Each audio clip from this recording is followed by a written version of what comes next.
survived childhood. Amen, baby. You know, I think the hardest time for any child has got to be middle school. Would you agree? That is, yes. Because right at the time when hormones are morphing their bodies and frying their brains, we throw them in with a bunch of other more fry brains, and we expect them to survive. Let me tell you something. Middle school for me was a hell ride the moment I got off the school bus.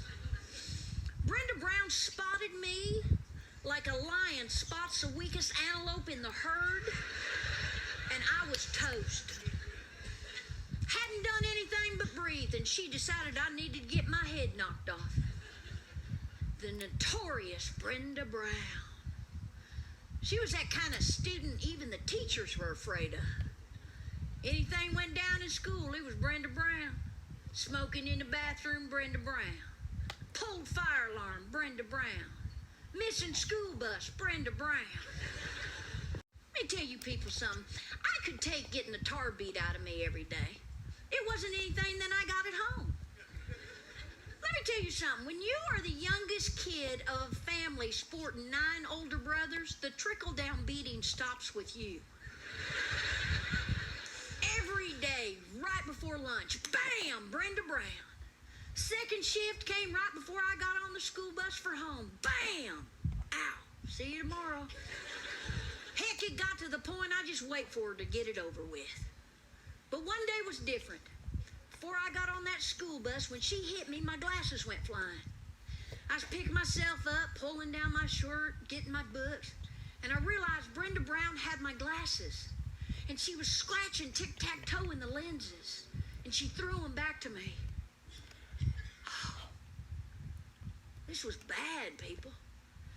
If my daddy saw this, he was going to kill me. I can remember that long school bus ride home. And I sat in that seat and I prayed. I prayed so hard that that school bus would stall on a railroad track. And we would all die in a fiery blaze. And my daddy would never know.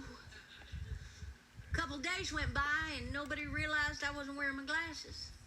Then one night at the supper table, my mama goes, "Etta Mae, where's your glasses?" I froze. A pea rolled off my fork and crashed to the floor.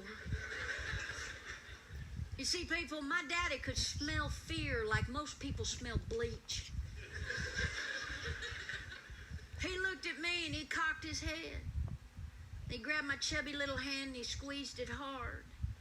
And we made that death march to the back room.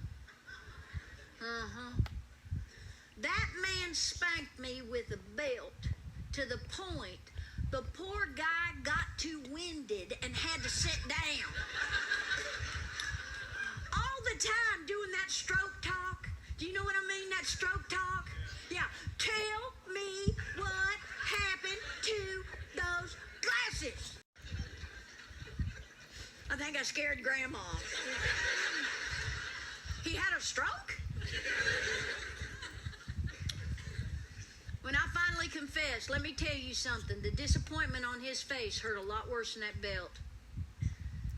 He gathered the entire family up in the living room. And he got one of my brother's bozo punching bags.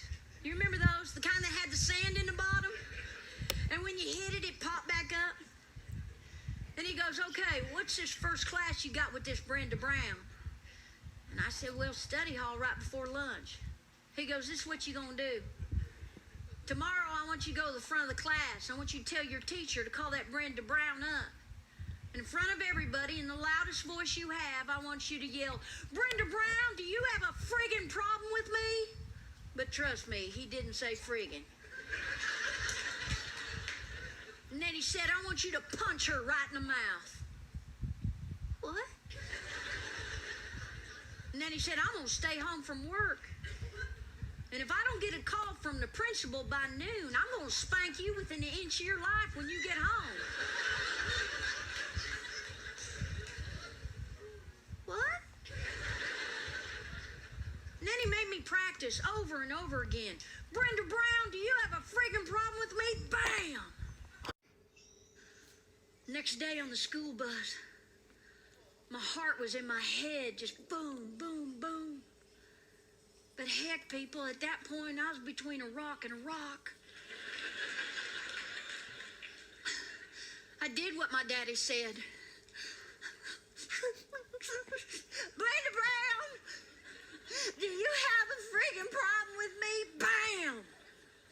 She floated like a feather over the teacher's desk.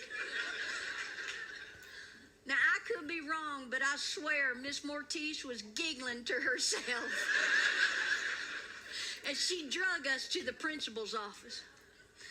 I sat in Principal Campbell's office with Brenda Brown's mother and Brenda Brown. Brenda Brown's mom was thin and hard, and she shook as she lit one cigarette off of another. We sat in silence and we waited for my daddy. And then suddenly the door swung open, and there stood my dad like John Wayne in a gunfight. Principal Campbell said, "Milo, we got a problem." My dad said, "No, we ain't got no problem. That little girl right there's got the problem. Because my daughter's going to come and kick the living daylights out of her every single day." And Brenda Brown's mom stood up and said, "Hey," and my dad said, "And you shut your mouth or I'll have my wife come and kick the snot out of you."